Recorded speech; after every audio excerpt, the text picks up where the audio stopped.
तो यहां पर कोई हीरे से भी तुलना कर रहा है, जरा सोचिए। लेकिन एक वो भी वक्त था हमारे देश में जब पर्दा प्रथा हुआ करती थी, उससे लड़ाई लड़ते लड़ते महिलाओं को आजादी दी गई कि वो घरों से निकले, पढ़ाई करें। लेकिन आज के दौर में जो मुस्लिम महिलाएं घरों से निकलकर पढ़ाई लिखाई करना चाहती हैं, उन्हें हिजाब के बंधन में कुछ लोग बांधे रखना चाहते हैं धर्म के नाम पर। दरअसल सवाल उनसे लेकर हमारे साथ दो बेहद खास मेहमान इस पर बातचीत के लिए जुड़ गए।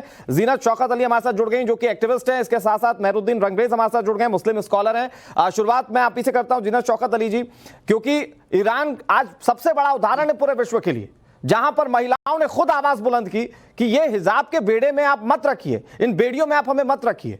लेकिन वहां पर एक तस्वीर और एक तस्वीर हमारे देश की है जब हिजाब के समर्थन में कुछ लोग किसी भी तरीके की बयानबाजी कर देते हैं।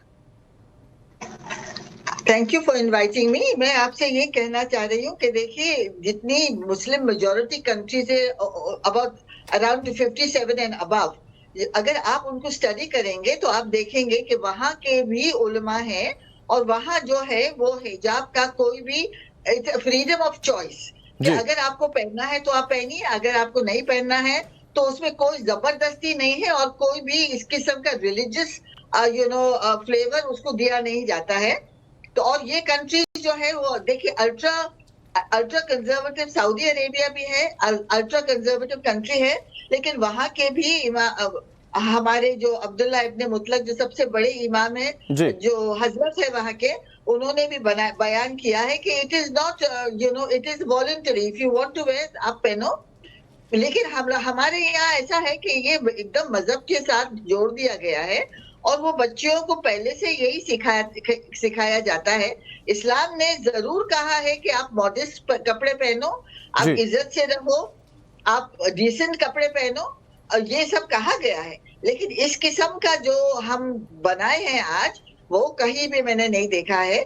और ये जो इंटरप्रिटेशंस कुरान शरीफ में है, वो जो पहले से लेके जो इमाम राजी है, इमाम जमशकरी है, दूसरे है, और जो मॉडर्न वाले हैं, जो जस्टिस अमीर अली साहब है, जो मोहम्मद असद है, जो अब्दुल्ला यूसुफ अली है, इनकी ट्रांसलेशंस में आप देख लो, इनकी तफसीरों में, तो ये बात नहीं है। लेकिन सबसे बड़ी बात ये है कि ये सब मुस्लिम कंट्रीज, देखिए सिर्फ 3 कंट्रीज दुनिया में थी जहाँ हिजाब मैंडेटरी और वो लाइन पे इस किस्म की बात सोचते थे।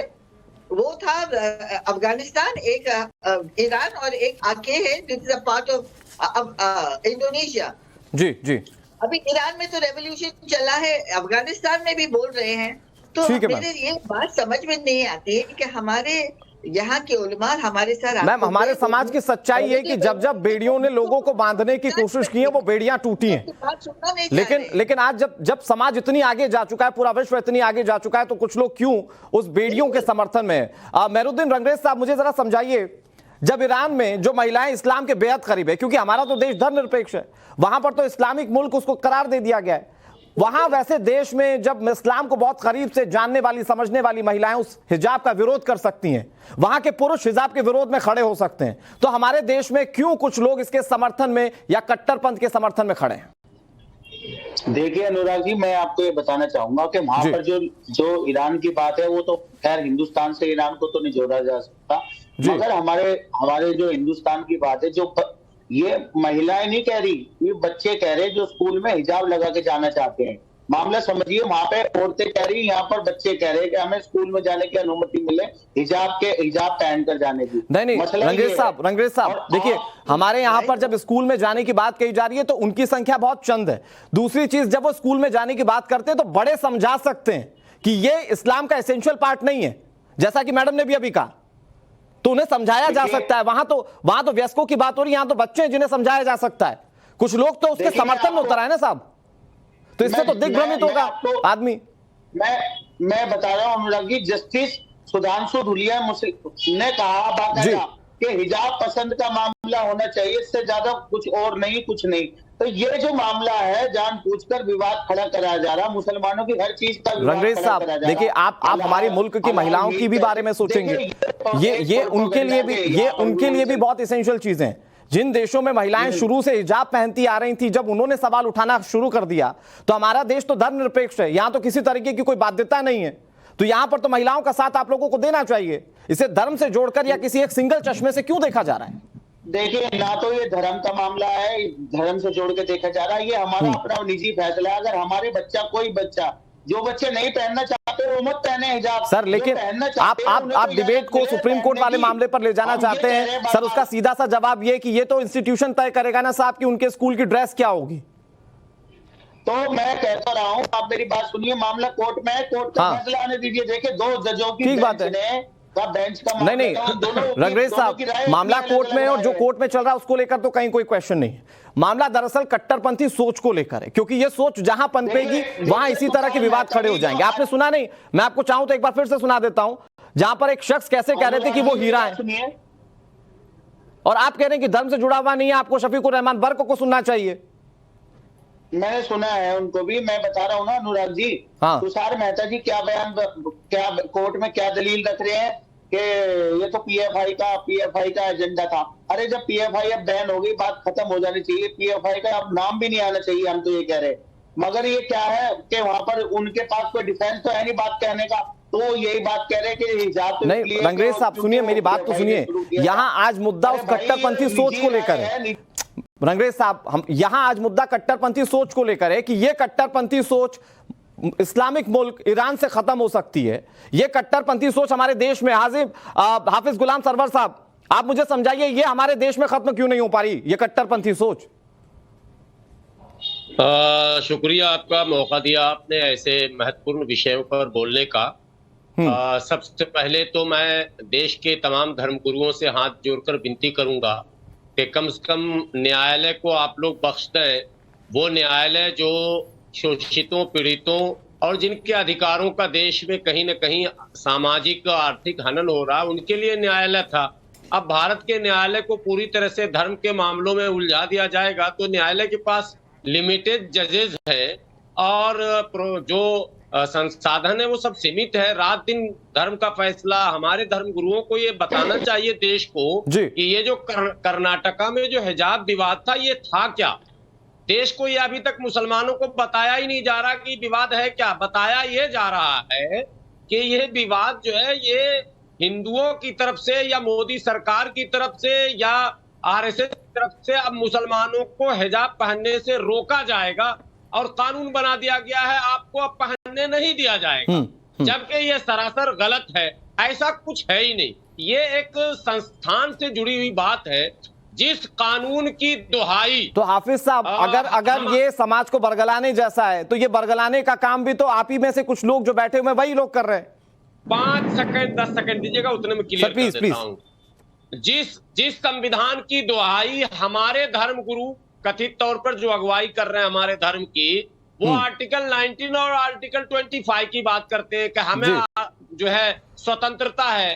तो उनसे मैं सवाल करता हूं आपके चैनल के माध्यम से कि जो लोग शैक्षणिक संस्थान चला रहे हैं, क्या उनको स्वतंत्रता इस बात की है या नहीं है कि वो ड्रेस कोड बनाए अपना, और उनके माने उन संस्थानों के प्रांगण में उनका चलेगा या वहां भी ये कथित तौर पर हमारे जो मौलाना उन्हीं का चलेगा। कहीं भी हिजाब पर पाबंदी भारत में नहीं है और न भारत में कभी होगी, क्योंकि ये एक संस्कृति से जुड़ा हुआ पर्दा सिर्फ मुसलमानों में नहीं है और धर्मों में भी है।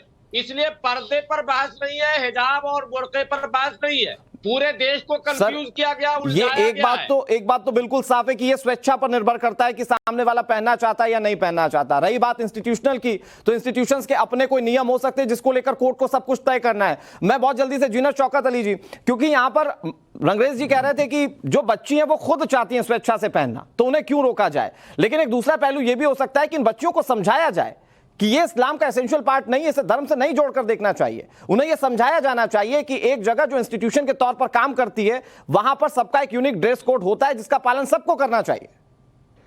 और ये मैं हमारे पहले स्पीकर से इत्तेफाक रखती हूँ कि हमारे कॉन्स्टिट्यूशन में आप कुछ भी पहन सकते हो, लेडीज जो है वो जैसे कपड़ा चाहे वो पहन सकते हैं। ये हमारी इंस्टीट्यूशन की बात है, उसका भी रिस्पेक्ट होना चाहिए। और पहले भी जजमेंट आया है जब कहता है कि लार्जर इंस्टीट्यूशन का रिस्पेक्ट होना चाहिए as compared to the individual. तो ये सब बात समझाई जा सकती है, उसको इतना बड़ा हम लोग ने जो इश्यू कर दिया है नेशनल और इंटरनेशनल, ये नई जरूरत थी इसकी। समझाया जा सकता है क्योंकि जो हमारे में है। रंगरेज साहब, मुझे लगता है आपको आपकी बातों का जवाब मिला होगा कि ये बच्चियां चाहती हैं। नहीं, बात बच्चियां कैसे, आप जब आप सिखाएंगे, वो बच्चियां छोटी है, हाँ, वो स्कूल गोइंग चिल्ड्रन है, वो थोड़ी एडल्ट से इतने बड़े हो गए, वो उनको आप अगर ठीक है रंगरेज जी, प्लीज जवाब दीजिए। आप इल्म हासिल मैं करो। ये चीजें शौकत जी जो कह रही हैं, मैं उनकी बात का जवाब देना चाहूंगा कि क्या बताइए, क्या हम अपनी लड़की को आपकी जैसी बना दें? तो हम सर तो नहीं कैसी बना भाषा का सकते। इस्तेमाल कर रहे हैं? नहीं, सर कैसी भाषा का इस्तेमाल कर रहे हैं सर? वो पढ़ी लिखी जी, मैं बताना चाह रहा हूँ। प्लीज। आप देखिए, हम उन बच्चों को, अपने बच्चे को अगर हिजाब में भेजना चाहते हैं और बच्चे हिजाब में जाना चाहते हैं स्कूल में, या तो स्कूल तय करे कि हम ये ड्रेस कोड बना रहे हैं, तो फिर हम उसको फॉलो करें। और जब मामला कोर्ट में है तो कोर्ट का मामला भी सुनने, कोर्ट में मामला है तो कोर्ट में होने दीजिए। अभी थोड़ा पेशेंस रखिए, देखिए क्या मामला कोर्ट से निकल कर आता है। अरे रंगरेज साहब, मुझे लगता है मैं अभी 3 सवालों में आपको ये नहीं समझा पाया कि यहाँ पर मसला कोर्ट में चल रही कार्यवाही को लेकर नहीं है, यहाँ मसला उस कट्टरपंथी सोच को लेकर है। जज सुधांशु जी कह रहे हैं कि मामला बनता है उनको अपने। अरे सर, तो दूसरे जस्टिस ने ये भी तो कहा कि ये जो कर्नाटक सरकार का फैसला है वो सही है। आप एक तरफा बात क्यों कर रहे हैं? वहां पर जो दूसरे जस्टिस बैठे थे उन्होंने ये भी तो कहा कि कर्नाटक सरकार को इस बात कहा कि वो इस तरह का फैसला लें। तो बड़ी बेंच में जा रहा है ना मसला। तो सर मैं तो वही कह रहा हूं ना आपसे कि आप कोर्ट की कार्यवाही की बात मत कीजिए, आज बात कीजिए कट्टरपंथी सोच की, जो इस बात में झलकती है जब आप ये कहते हैं कि क्या आपके जैसा बना दें। हमारे पैनलिस्ट से पूछिए कि कर्नाटक में हिजाब बैन है क्या? बेचारे बच्चों को। जी ना जी, प्लीज जवाब दीजिए। ये पूरा इस्लाम जो है वो बड़ा प्रैक्टिकल और बहुत हर जमाने के लिए आया हुआ है। तो अगर आप उस रिजिडिटी में एक चीज में मुट्ठी जो टाइट बंद की है वो खोलने को लिए तैयार नहीं हो, तो फिर आगे कैसे बढ़ोगे आप? यहाँ एक इंस्टीट्यूशन की बात हो रही है जनाब। आप बाहर कुछ भी कपड़ा पहनिए, आपको जो चाहिए वो कीजिए, लेकिन एक इंस्टीट्यूशन में जब बच्चे जाते हैं तो एक यूनिफॉर्मिटी, इक्वालिटी होती है उनमें। वो साथ में पढ़ते हैं, उसमें कोई रिलीजियस सिंबल्स बीच में नहीं आता है। लेकिन हाफिज गुलाम साहब, देखिए आपने एक बात बहुत अच्छी कही कि यहाँ पर कुछ लोग इस पर भ्रम फैलाने की कोशिश कर रहे हैं या लोगों को मामले को समझा नहीं पा रहे हैं, लेकिन कुछ लोग तो ऐसे हैं जो इस बात को इस तौर पर भी बताते हैं कि ये मुस्लिमों के लिए सबसे ज्यादा अहम है। तो ये कहीं ना कहीं उन महिलाओं के मन पर एक बड़ा इंपैक्ट डालेगा जो ये सोचती हैं कि मैं पहनूं या नहीं पहनूं। देखिए, किसी भी चीज की गहराई में जाने के लिए जी इतिहास को देखना पड़ेगा। इसी देश में शाहबानों का मामला आया था। पूरे देश के मुसलमानों को दिग्भ्रमित करके सड़क पर उतारा गया। शाहबानों का इंडिविजुअल मामला था। उसके बड़ी बात यह कि ये दिग्भ्रमित करने वाले वो लोग हैं जो समाज में सो कॉल्ड व्हाइट फेसेस हैं और ये बताते हैं कि ये ज्यादा जानकार